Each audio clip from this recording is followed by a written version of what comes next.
러시아 병원에 미사일이 떨어진 그날, 그녀는 모든 걸 버리고 한국행을 결심했다. 저는 나탈리아 세르게예브나입니다. 러시아 모스크바 대학병원에서 15년간 외과 의사로 일했죠. 그런데 어느 날 아침 제 인생은 완전히 뒤바뀌었습니다. 병원에 폭탄이 떨어졌거든요. 동료들과 환자들이 순식간에 사라졌어요. 그 순간 저는 깨달았습니다. 이곳에서는 더 이상 환자를 구할 수 없다는 걸 말입니다. 그래서 모든 걸 버리고 떠났어요. 어디로요? 지구 반대편 한국으로 말입니다. 왜 하필 한국이었을까요? 그 이야기를 들려드릴게요. 본 영상은 개인정보 보호를 위해 스토리를 재구성한 이야기입니다. 여기서 잠깐. 여러분들의 구독과 좋아요는 대한민국의 위대함을 널리 알리는 큰 힘이 됩니다. 제가 38살이 되던 해였습니다. 국경 근처 지역 병원으로 파견을 나갔어요. 전쟁이 시작된 지 얼마 안 된 때였죠. 저는 항상 환자들을 가족처럼 생각했습니다. 밤낮 없이 수술실에서 살다시피 했어요. 그날도 평범한 하루였습니다. 아침 7시에 첫 수술을 시작했죠.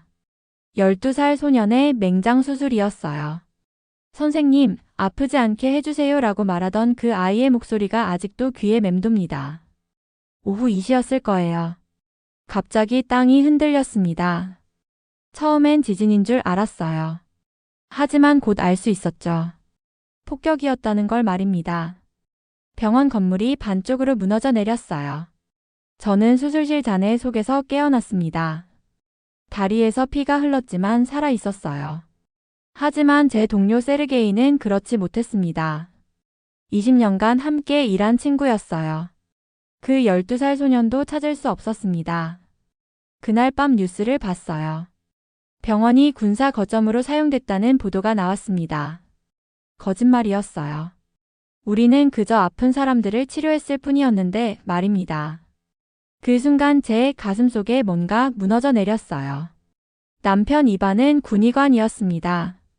전방으로 떠난 지 3개월째였죠. 마지막 연락은 곧 돌아간다는 짧은 메시지였어요. 그 후로는 아무 소식이 없었습니다. 군 당국에 문의했지만 기밀이라는 답변만 돌아왔어요.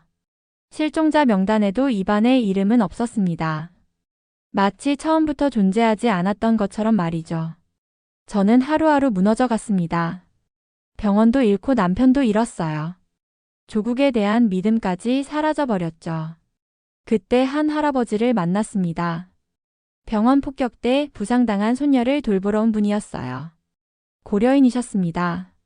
선생님 같은 분은 한국으로 가야 합니다 라고 말씀하시더군요. 한국이요? 저는 되물었습니다. 제 손녀가 한국에서 간호사로 일해요. 서울대병원에서 말입니다. 거기선 의사들이 정말 존경받는다고 하더군요. 그 말이 제 마음에 불씨를 지폈어요. 한국이라는 나라에 대해 거의 아는 게 없었지만 어쩐지 희망이 보였습니다. 의료기술 교류 프로그램을 찾아냈어요. 서류 준비에만 2달이 걸렸습니다. 러시아를 떠나는 게 이렇게 어려운 일인 줄 몰랐어요. 하지만 포기할 수 없었습니다. 인천공항에 도착했을 때의 기분을 잊을 수 없어요. 사이렌 소리가 들리지 않았습니다. 폭격기 소음도 없었죠. 그저 조용하고 평화로웠어요. 고려인 할아버지의 손녀 유진 씨가 마중 나와 있었습니다. 안녕하세요, 나탈리아 선생님. 한국어로 인사하는 목소리가 따뜻했어요. 첫 번째로 간 곳은 작은 한식당이었습니다. 유진 씨가 김치찌개를 주문했어요. 이게 우리 국민 음식이에요 라고 설명해 주더군요. 첫 숟가락을 떠서 입에 넣는 순간 눈물이 났습니다. 매콤하면서도 깊은 맛이었어요. 오랫동안 느껴보지 못한 따뜻함이었습니다. 괜찮으세요? 유진 씨가 걱정스러운 표정으로 물었어요. 네, 괜찮습니다. 너무 맛있어서 그래요. 전쟁에도 국경은 있지만 밥상에는 없어요. 유진 씨의 말이 가슴 깊이 와닿았습니다. 그날 밤 임시 숙소에서 러시아에서 가져온 의사 가운을 꺼냈어요. 구겨지고 때가 묻었지만 소중한 제 정체성이었습니다. 여기서 다시 시작하자고 다짐했어요. 서울대병원 국제진료센터는 상상보다 훨씬 컸습니다. 복잡한 복도를 헤매고 있는데 한 남자가 다가왔어요. 나탈리아 선생님이시죠? 저는 박민준입니다. 내과 전문의이면서 오늘부터 선생님의 통번역을 도와드릴 예정이에요. 민준 씨는 30대 중반쯤 돼 보였습니다. 차분하고 신뢰감 있는 인상이었어요. 하지만 처음엔 어색했습니다. 언어도 문화도 다르니까요. 첫 며칠은 갈등이 많았어요. 제가 러시아식으로 직설적으로 말하면 민준 씨는 당황하곤 했습니다. 한국에서는 조금 더 부드럽게 표현해야 해요라고 조심스럽게 말하더군요. 그런데 일주일 후 응급 상황이 발생했습니다. 교통사고 환자가 들어왔는데 뇌출혈이 심각했어요. 한국 의료진들이 머뭇거리는 사이 저는 즉시 수술을 결정했습니다. 지금 당장 수술하지 않으면 위험해요. 저는 한국어와 영어를 섞어가며 외쳤습니다. 민준 씨가 제 의도를 정확히 파악하고 다른 의료진들에게 통역해줬어요. 그렇게 우리는 6시간 동안 함께 수술했습니다. 환자가 위험 고비를 넘겼을 때 민준 씨가 조용히 말했어요. 선생님의 판단이 옳았습니다. 정말 대단해요. 그날 밤 병원 카페에서 커피를 마시며 처음으로 편안하게 대화했습니다.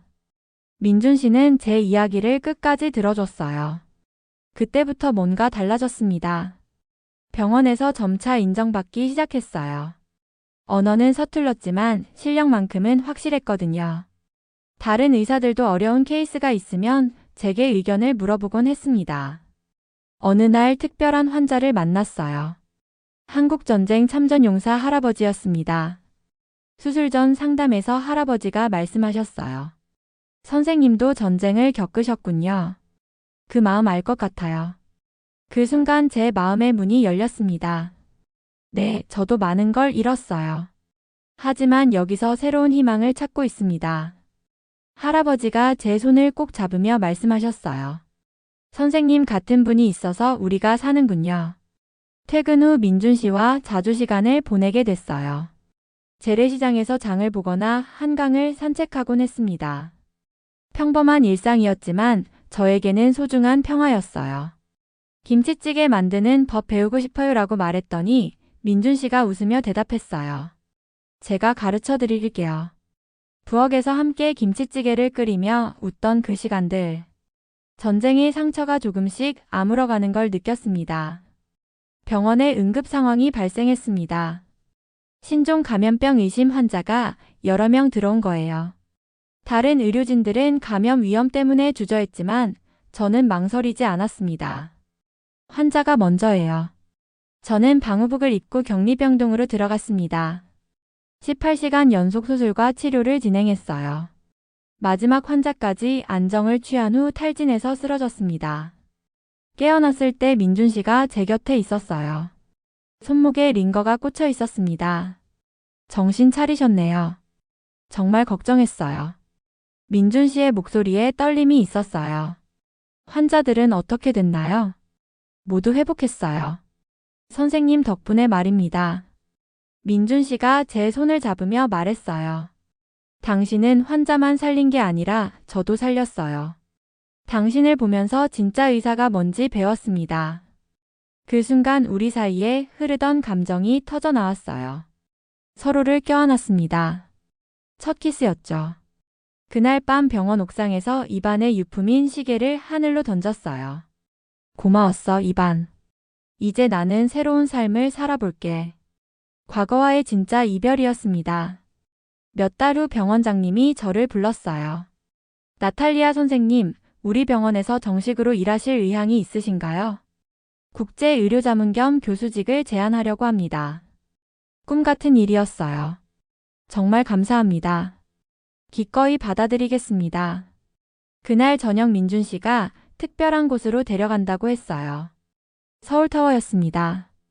야경이 펼쳐진 전망대에서 민준 씨는 갑자기 무릎을 꿇었어요.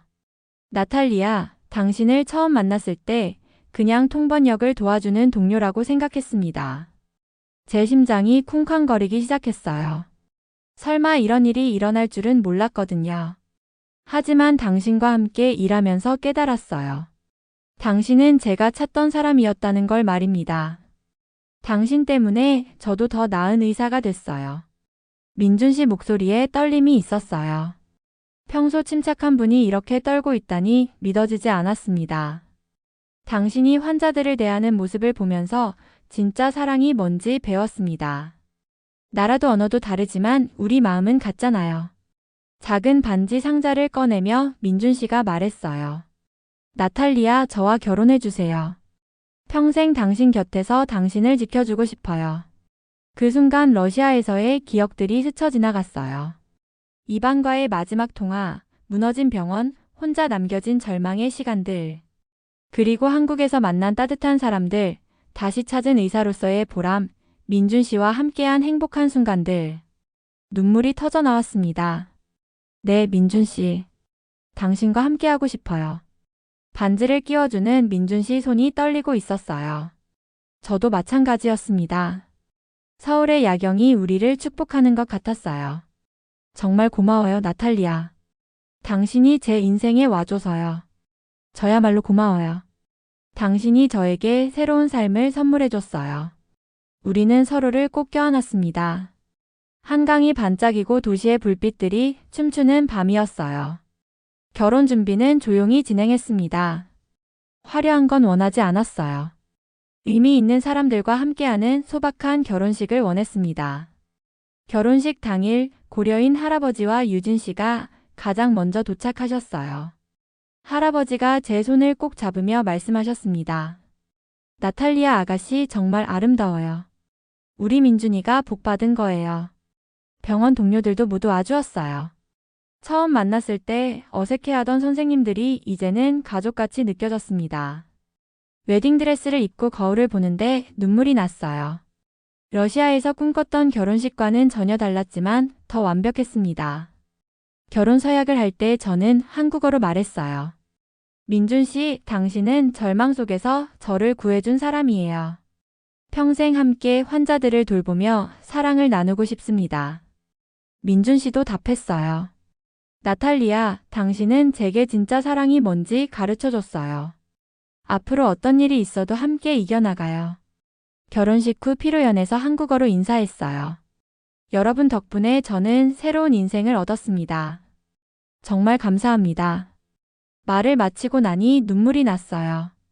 기쁜 눈물이었습니다. 할아버지가 축사에서 말씀하셨어요. 나탈리아 선생님은 우리에게 온 선물입니다.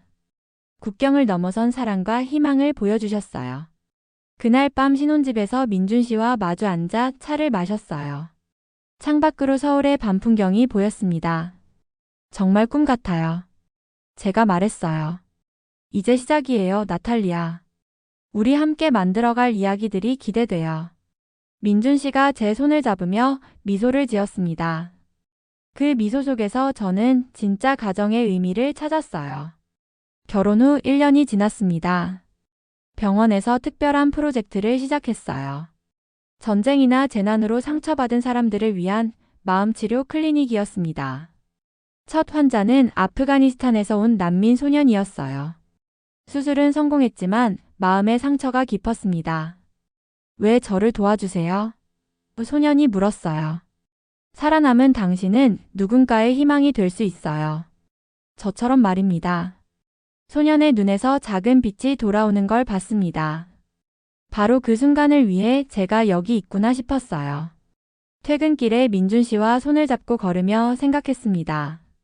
전쟁이 모든 걸 빼앗았지만 이 나라는 제게 다시 살아갈 이유를 줬어요. 한강을 바라보며 민준 씨가 말했어요. 오늘도 수고했어요, 우리 나탈리아 선생님. 고마워요, 민준 씨. 당신이 있어서 정말 행복해요. 러시아에서 온 여의사에서 한국의 희망을 심는 의사가 됐습니다. 이제 저는 2개의 조국을 가진 사람이에요. 그리고 그 2 나라를 잇는 다리가 되고 싶습니다. 오늘의 사연은 여기까지입니다. 지금까지 미라클 대한민국 저는 윤서였습니다. 여러분의 생각을 댓글에 작성해 주세요. 또한 대한민국의 위대함을 널리 알리기 위해 구독, 좋아요로 함께 해주세요. 오늘도 좋은 하루 되세요. 감사합니다.